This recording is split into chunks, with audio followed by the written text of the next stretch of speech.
Hey guys, so figured I'd post an update.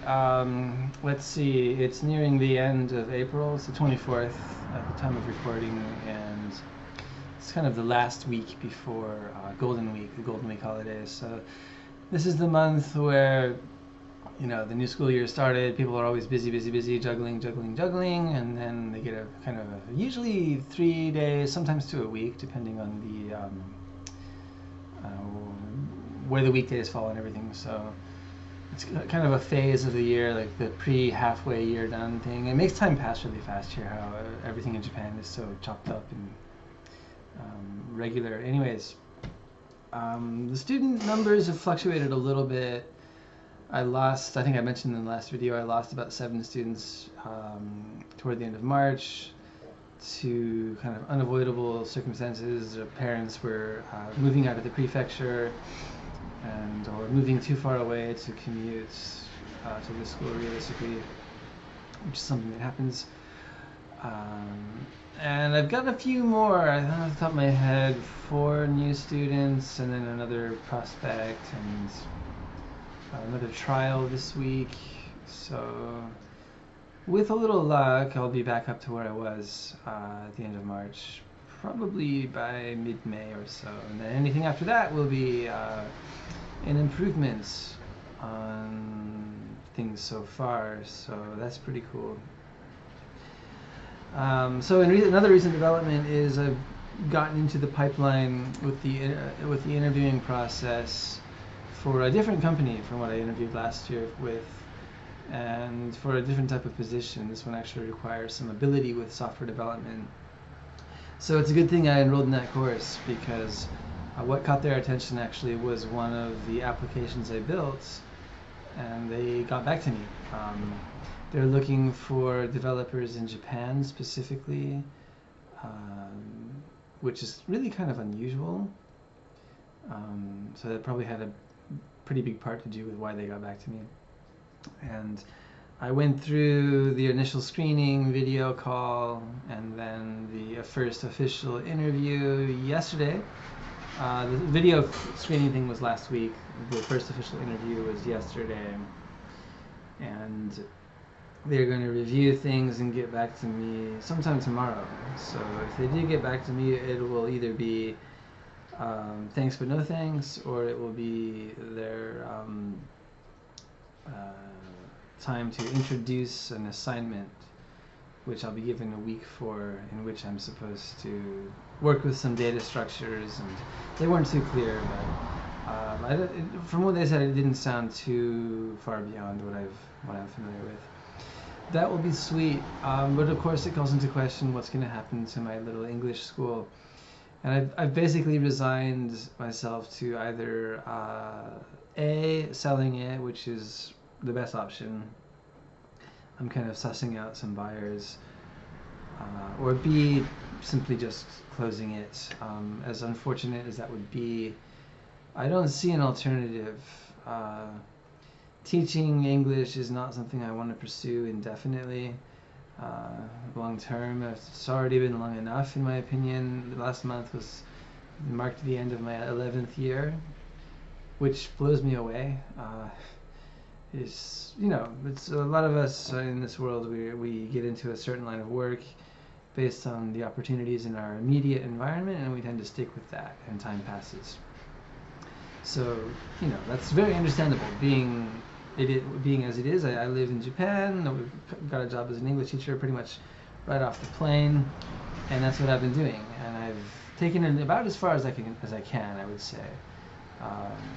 Worked here and there, started my own business, succeeded at that, and now I'm looking into the future, and I see basically nothing changing, except for maybe student numbers and potentially the school hiring someone or something like that. But honestly, it's not something I'm interested in pursuing anymore. I'm happy with the job now. I need income, but software development in a remote capacity with the opportunity to travel, both for work and for pleasure, the income opportunity essentially eclipses English teaching, at least as far as my situation goes. people have mentioned, oh, you should open another school, or you should open 10 more schools, and it sounds nice. It would be very nice to have 10 schools, fully stocked, so to speak, with students and, great teachers who love their work. But I've spoken and researched that. I've spoken with one person in particular who does own, I think, at least 10, maybe more schools in Japan. And he's basically putting out fires all the time. He's constantly looking for new staff because people are constantly leaving. It's basically a 6-7 day week, 12-hour a day juggling act. It's not something I'm interested in. There are plenty of English schools in Japan. It's not going to be a huge devastation to the community if mine happens to go away. I would love to see it continue in some capacity. But that's assuming this job takes me. They may not. That's what happened last year. But I look back at my approach and I realize there were quite a few things I could have done differently. And one would have been to have been just more clear about, okay, if this job is a yes, I can't really consider maintaining my connection to the school. Not realistically, at least. It's not that type of a business model. You're either all in or you're asking for trouble. So, and it's hard to find native teachers in this area. It's hard to find people that stick around. It's going to be something that's always going to be drawing a lot of time and energy and potentially complicating things. And it's sad. I mean, I look back on the days when I first started, and it was just amazing. And just the sense of freedom and adventure in starting something new, and the remodel had just been finished, and for the first time in my life I had freedom as far as what I did with my working time and how I structured things, and that was fun. But it's kind of lost its luster, as well as its potential for an increasing returns. Frankly, I just don't enjoy it the same way I used to. I find it's getting to be kind of exhausting and not something I look forward to in the same way I used to. So, generally speaking, that means it's time for a change. My heart has been elsewhere for, I would say, a good 2 or 3 years, 2 years at least. But now I've actually kind of drilled down into something realistic and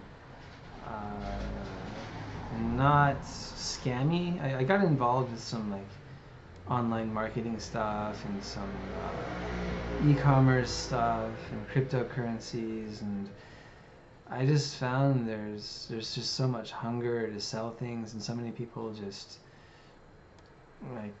trying to share their links, and it gets kind of sticky. You feel like you're just involved in something that's not very good, and kind of draws a lot of time and energy away from your mind toward how to build things and get things happening. You're always kind of stressing yourself out.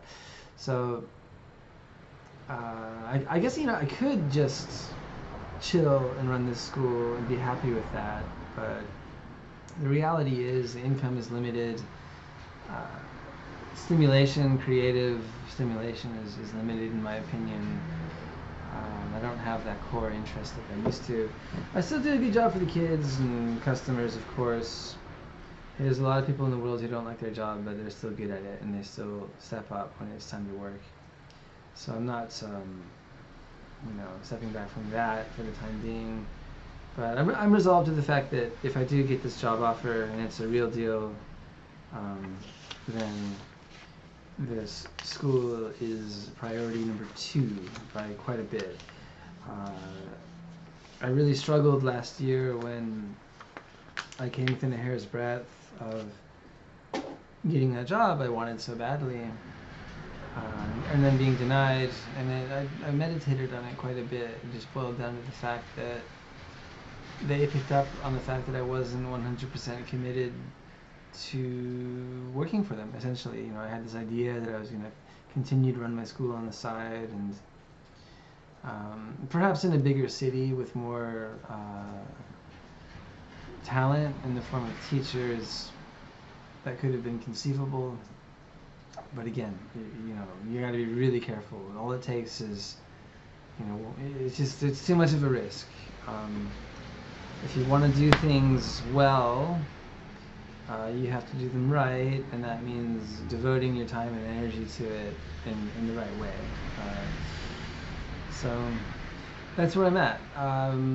I should be hearing back within the next 24 hours, perhaps sooner. The office I interviewed with was in France, and they're 7 hours behind us. So assuming they finish work at 5 or 6, that would be midnight or 1 in the morning Japan time. So yeah, just a kind of a detail. It's not that important. But I'm also focused on just increasing my skill in software development, and so if this job is a no, it's a small blow. It's a hiccup in the road, but I'm still focused on moving forward and increasing my portfolio and networking with my classmates, and my teacher especially is a really cool guy. We've agreed to continue to work together in some capacity after I've finished the official requirements of the course. We've kind of formed a connection. He likes the type of feedback I'm able to give and the kind of the contributions I make to the group. And I reached out to him and just said, look, if you need some kind of, extra help or support or someone to kind of help you organize stuff, I'd be very happy to help as long as I could use it as a resource. As a reference. So that's kind of me taking my experiences as an entrepreneur, albeit on a very small scale, and applying it and taking it elsewhere. Sometimes that's what you have to do. When you see people who are very financially well off, or they really succeeded in some kind of business model, it's not always because they're the smartest or the best. It's very often because they leveraged something. They found an angle or a point of entry, and they just took it, and they understood what it was and how to use it, and it worked. Some of the best examples are probably companies like PayPal, who combined email with money, and now they just completely undercut the whole credit card checking industry with their wait periods, and everything is gone overnight. Amazon combined the internet with shopping. And it goes on and on back into history. Someone just said, what about this and this? And boom, there you go. So it can happen in small ways too. And I've also applied to the same company that turned me down last year. They said, hey, we'd like to hear from you in another 6 months if you don't find anything. Sorry it didn't work out this time, but our policy is this, and you gotta wait now, and so there's that. So now I have 2 chances. And the first company, the one based in France, they're actually looking for 2 people in Japan. So if I'm not, even if I'm number 2 on the list, at least I have a chance. So there's that. I mean, Japan has been very interesting. It's been extremely challenging. I think I've said before that it's really felt like just a challenge from day one, getting up to speed with the language, struggling with the cultural differences. Marriage in Japan, by the way, is really different. I think anyone who's married to a Japanese person can account for that. There are exceptions, but there are a lot of very consistent stories that are just riddled with difficulty and kind of this kind of low-grade sense of disappointment that Japanese culture has to be so different. So I've been contending with a lot of just stuff that is just hard and annoying and very time-consuming, and like I'm talking 10, 11 years.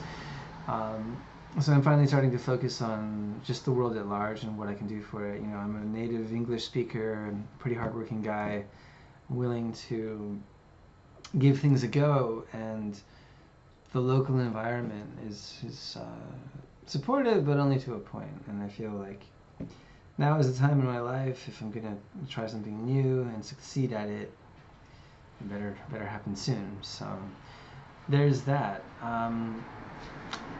Yeah. So I'll post an update when I hear from the job.